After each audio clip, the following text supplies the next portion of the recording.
नमस्ते बच्चों, Hindi learning channel पर आप सबका स्वागत है। हिंदी सुलभ भारती कक्षा 7वीं दूसरी इकाई की 2 लघु कथाओं में से एक लघु कथा हरा घोड़ा हमने देख ली है। आज हम शुरू करते हैं दूसरी लघु कथा सेठ का चित्र। तो चलिए शुरू करते हैं सेठ का चित्र। बहुत पहले की बात है। एक सेठ था, वह बहुत ही कंजूस था। एक दमड़ी भी खर्च करते समय उसके प्राण निकल जाते थे। वह काम कराने के बाद भी लोगों को पैसे देने में परेशान करता था। एक बार उसने एक चित्रकार से अपना चित्र बनवाया। जब चित्रकार ने चित्रों के पैसे मांगे तो सेठ ने कह दिया, चित्र ठीक नहीं है, दोबारा बनाकर लाओ।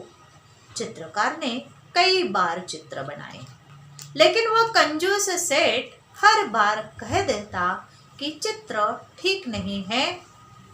क्रोधित होकर उस चित्रकार ने सेठ से सभी चित्रों के पैसों का तगादा लगा दिया। धूर्त सेठ बोला, कैसे पैसे? जब मेरा चित्र ठीक से बना ही नहीं तो मैं पैसे किस बात के दे दूं? बेचारा चित्रकार अपने घर लौट आया। परेशानी का कारण पूछने पर उसने अपनी पत्नी को सारी बातें बताई। चित्रकार की पत्नी बहुत बुद्धिमान थी। वह बोली, आप दरबार में जाकर न्याय के लिए फरियाद कीजिए। चित्रकार बहुत उदास हो गया। वह मुंह लटकाकर बैठ गया। बोला, सेठ बड़ा आदमी है, लोग उसी की बात को सच मानेंगे। भला मुझ जैसे गरीब का साथ कौन देगा? चित्रकार की पत्नी बोली, सबके बारे में ऐसा नहीं कह सकते। बादशाह अकबर बहुत दयालु है। वे भले ही पढ़े लिखे नहीं हैं, परंतु बुद्धिमान है। उनकी सहायता के लिए दरबार में 9 रत्न हैं। आप वहां जाइए, आपको न्याय जरूर मिलेगा। तो देखो, यह एक बहुत पहले की कहानी है। वहां एक सेठ रहता था। वो बड़ा ही कंजूस था। कंजूस यानी क्या? पैसे खर्च करने में वही हिचकिचाता था। इतना कंजूस था कि वह एक बार उस सेठ ने एक दमड़ी भी खर्च करते हुए वह उसके प्राण निकल जाते थे। प्राण निकलना यानी मर जाना। मर जाने की स्थिति आ जाती थी। तो इस तरह दमड़ी, ये पुराना सिक्का है। दमड़ी क्या है? पुराना सिक्का है। पुराने जमाने में ये दमड़ी चलती थी, लेकिन आज के जमाने में दमड़ी नहीं चलती है। दमड़ी का कोई मूल्य नहीं है। तो वह सेठ एक दमड़ी भी खर्च करते हुए क्या होता था, उसके प्राण निकल जाते थे, वो मर जाता था। वह काम कराने के बाद भी लोगों के पैसे देने से हिचकिचाता था। काम कराने के बाद भी जब कोई काम होता है, वह किसी से काम करवाता है, लेकिन पैसे देने की जब बारी आती है तो वह पैसे देने में हिचकिचाता है, संकोचता है। उसे पैसे देना अच्छा नहीं लगता। वो परेशान हो जाता है, परेशान करता है लोगों को। बार बार मांगने पर भी वो पैसे लोगों के देता नहीं है। एक बार ऐसा ही हुआ। एक चित्रकार ने, उस कंजूस सेठ ने क्या किया, एक चित्रकार से अपना चित्र बनवाया। उस चित्रकार ने बहुत अच्छा उसका चित्र बनाया, लेकिन जब चित्रकार ने चित्र बनाया और सेठ को दिया तो वह क्या कहने लगा, चित्र ठीक नहीं है, दोबारा बनाओ। जब पैसे देने की बारी आती है, चित्र दिए और उसने कहा कि पैसे दे दो, तो पैसे देने की बारी आती है तो वह सेठ क्या कहता है, चित्र ठीक नहीं है, दोबारा बनाकर लाओ। इस तरह 2-3 बार ऐसे होता है। फिर दोबारा चित्र बनाता है चित्रकार, फिर भी वह चित्र सेठ ऐसा ही कहता है। कई बार चित्र बनाने पर भी हर बार चित्रकार क्या करता है, चित्र ठीक नहीं है, दोबारा बनाकर लाओ, यह कहकर पैसे देना टाल देता है। जब कई बार ऐसा होने पर क्रोधित चित्रकार अपने सारे चित्रों के पैसे मांगता है। तब चित्रकार वह कंजूस सेठ कह देता है कि कैसे पैसे, कहाँ के पैसे, जब तुमने मेरा मनचाहा चित्र बनाया ही नहीं तो मैं तुम्हें कहाँ के पैसे दे दूँ। तो चित्रकार बेचारा निराश हो जाता है और वह अपने घर लौटता है। वो परेशान होता है, निराश होता है और अपने घर लौट आता है। जब घर में उसकी पत्नी उसे परेशानी का कारण पूछती है तो वो बता देता है, सारी बातें अपनी पत्नी को बता देता है। चित्रकार की पत्नी बड़ी बुद्धिमान थी, होशियार थी वह, और वह अपने पति से कहती है कि आप दरबार में जाइए और दरबार में आप न्याय के लिए फरियाद कीजिए।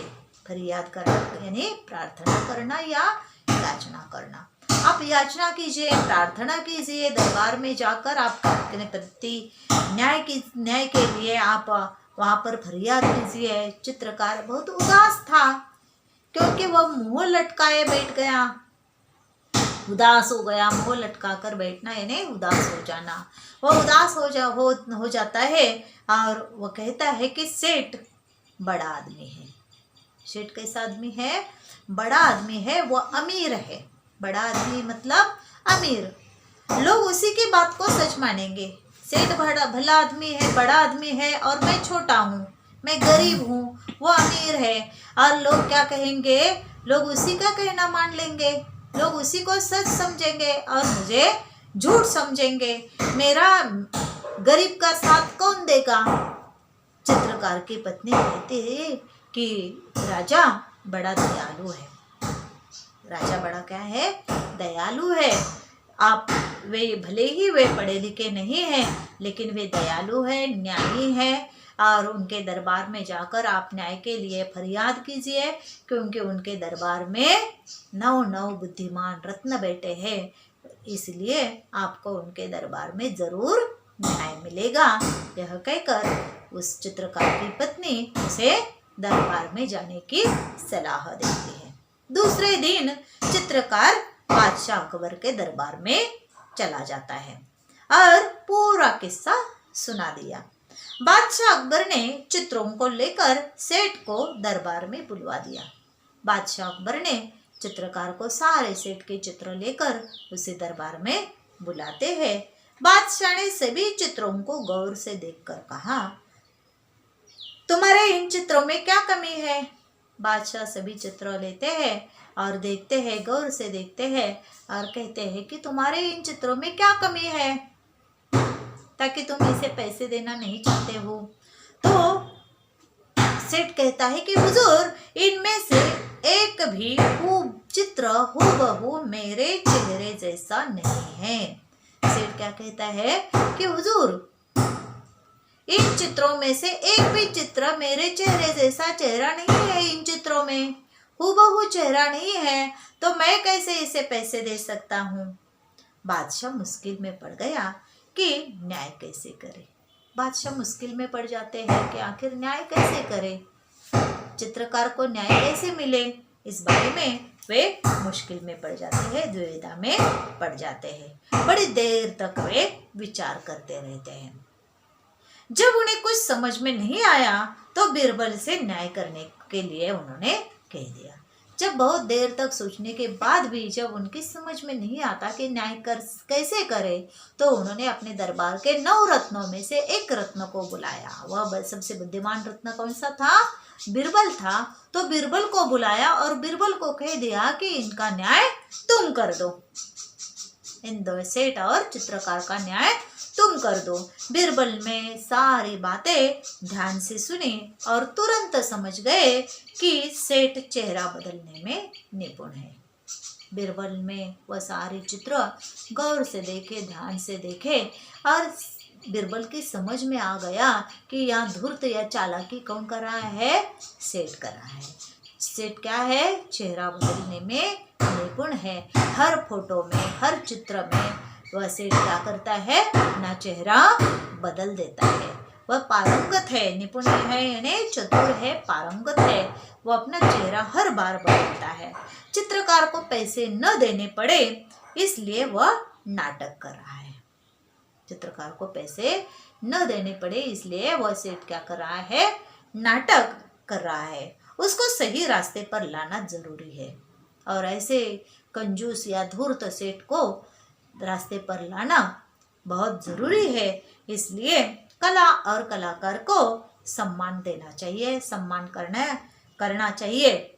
यह हमारी संस्कृति है, यह हमारी संस्कृति की रक्षा एवं संवर्धन होता है।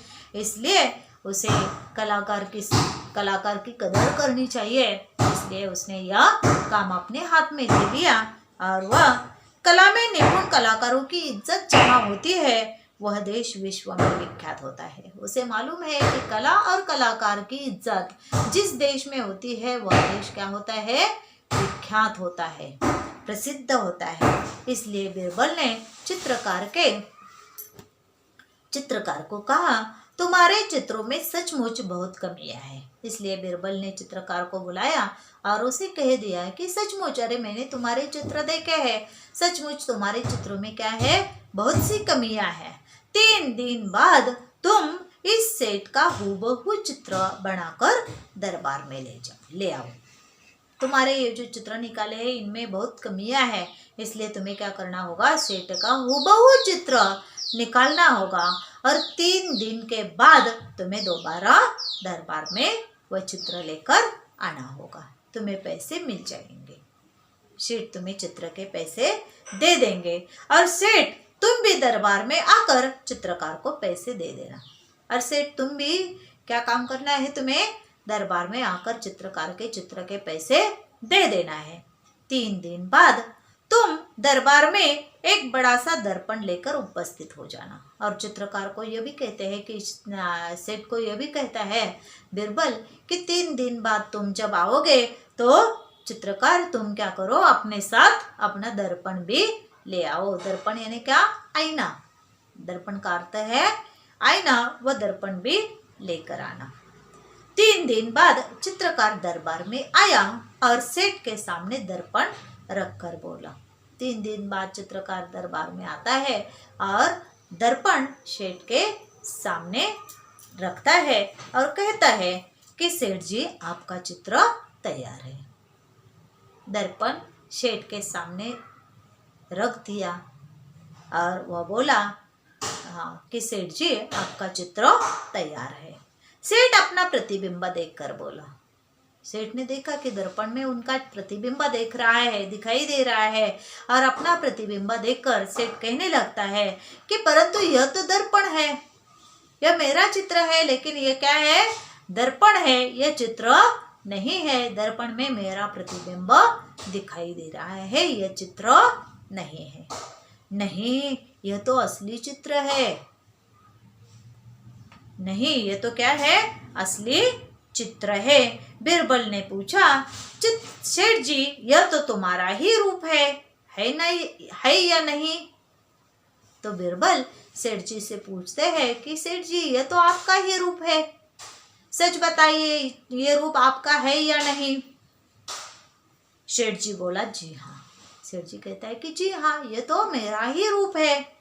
सेठ जी अपनी चालाकी पकड़े जाने पर बहुत लज्जित होते हैं। सेठ जी को पता चलता है कि बीरबल ने अपनी चालाकी को पकड़ लिया है और इससे वह बहुत लज्जित होता है, शर्माता है और चित्रकार लज्जित हुआ और चित्रकार को उसका मेहताना दे दिया। और चित्रकार को उसने क्या किया, उसका मेहताना दे दिया। उसने जो मेहनत की थी उसका उसे फल मिल गया है। चित्रकार को उसके मेहनत का फल मिला, उसे रुपए दे दिए। सेठ जी ने चित्रकार सभी को धन्यवाद देकर चला गया। चित्रकार वहां से सभी को धन्यवाद देता है और वहां से चला जाता है।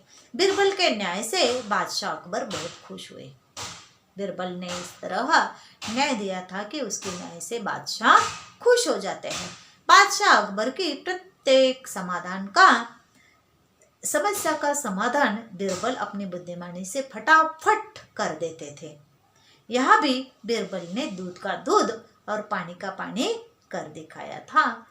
तो इस तरह यहाँ बीरबल ने क्या किया, दूध का दूध और पानी का पानी कह दिया है, यानी सही न्याय यहाँ पर बीरबल ने कर दिया है। दूध का दूध और पानी का पानी कर देना मतलब सही न्याय करना, या बीरबल ने यहाँ पर दोनों का सही न्याय कर दिया है और चित्रकार को न्याय मिल गया है। चित्रकार सभी का धन्यवाद देकर वहाँ से चला जाता है।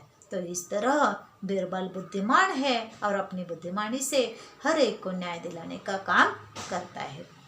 तो यहाँ पर यह कहानी समाप्त होती है बच्चों। धन्यवाद।